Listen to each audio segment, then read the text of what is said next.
बरोबर लिहिलंय ना? हे बाई डोंट आस्क मी आपली इंग्लिश मध्ये नावं लिहितोय.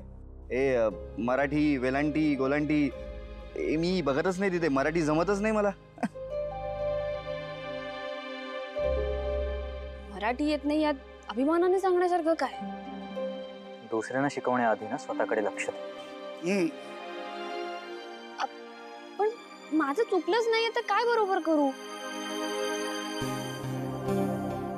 मायाताई, तुम्ही मला सांगा, हे विस्पुतेमध्ये पहिली वेलांटी बरोबर आहे ना? ऍक्च्युली माझा आणि अजितचा सेम प्रॉब्लेम आहे. I don't understand.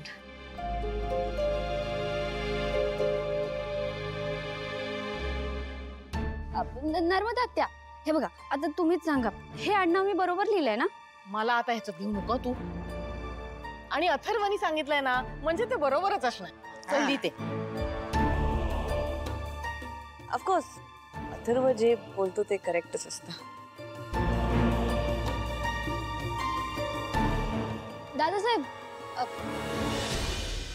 हे बघा ना, आता तुम्हीच मला सांगा, हे जे मी नाव लिहिलंय, हे आडनाव विस्पुते, त्यात पहिलीच विलांटी असते ना? बरोबर लिहिलंस की तू. रसव वेलांटी.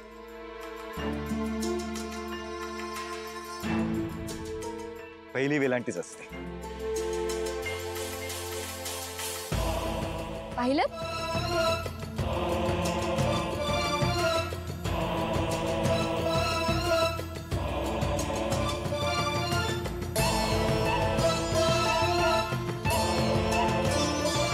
वेदाच्या बाबांचा मोठा पोपट झाला.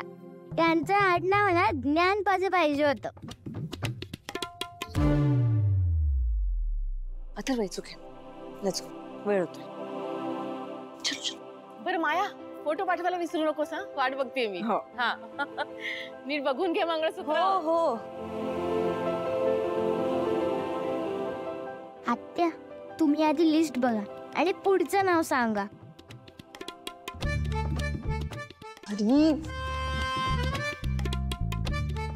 कपरे अगाऊ कार्टा नुसता. तू काय लिही आता पुढे लिही.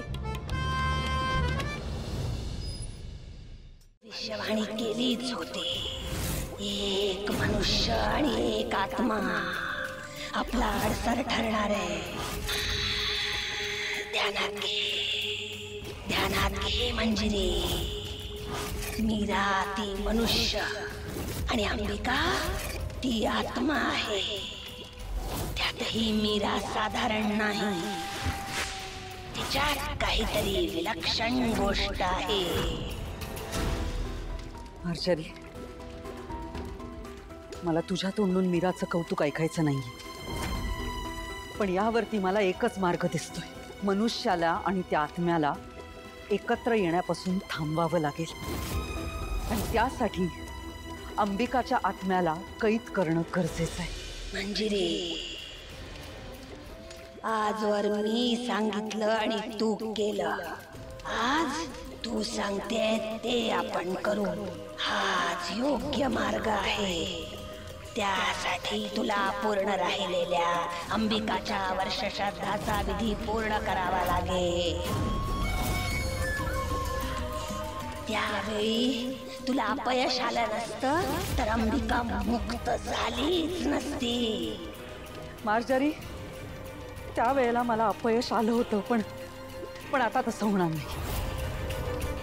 अंबिकाचं वर्षश्राद्ध पूर्ण करून मी तिच्या आत्म्याला कैद करणारच.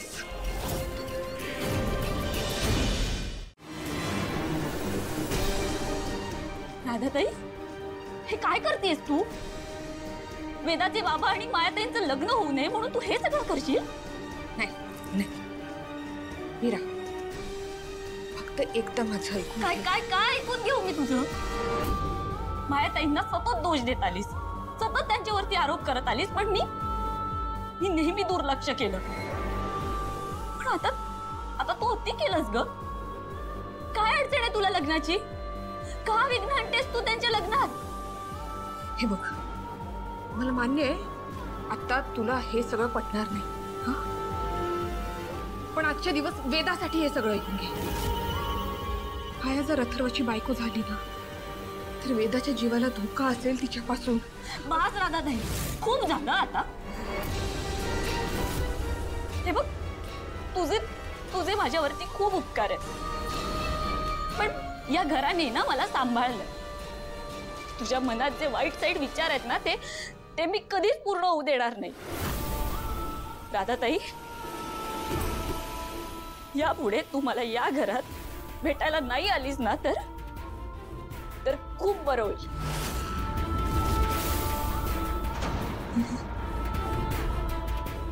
या घराच्या हितासाठीच करतेय सगळं. बास बास राधाताई, हे बघ मी ना तुझ्यासमोर हात जोडते.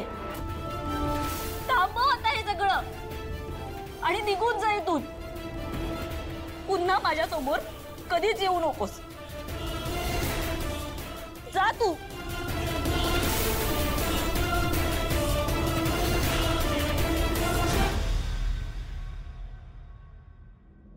मीरा,